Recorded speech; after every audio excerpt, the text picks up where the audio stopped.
Uy, Bakit na? yari ka. Nung nakaraan ka pa hinahanap ni Boss Alamat. Uy. Ba't mo daw pinapasok si Kernel dito? Doon pinapasok eh. Ano? Siyempre, topa ko yun eh. Kakalala ko yun eh. Bahay ng dad ko to eh. Alamat. Bahay ng mom ko to, tsaka dad ko eh. Nahan- Si Alamat, di naman may ahay dito yan eh. Actually, samping nga lang dito yan eh. Sino? Alamat, pabigit lang naman dito. Ano, bakit? Ano trabaho ni Yopel? Oo. Ano? Sa'yo ninong mo. Ninong mo, pinapasok mo dito na karan. Ba't papasok ka nang papasok sa bahay?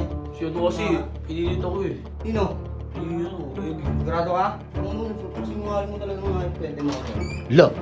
Ayaw ka dito ah. Ay, tumayo ka. Doon ka daw. Bawal daw dito sabi ni Dad, doon na lang.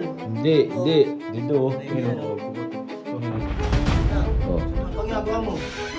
Tama na kaluwag. Ano, makakasuha mo ba? Hindi na. Ako sumusumama ka na. Ayoko. Ay, ko na. Ano mo, isipin mo yung sarili mo. Huwag yung papalisin niya, hindi ko ba?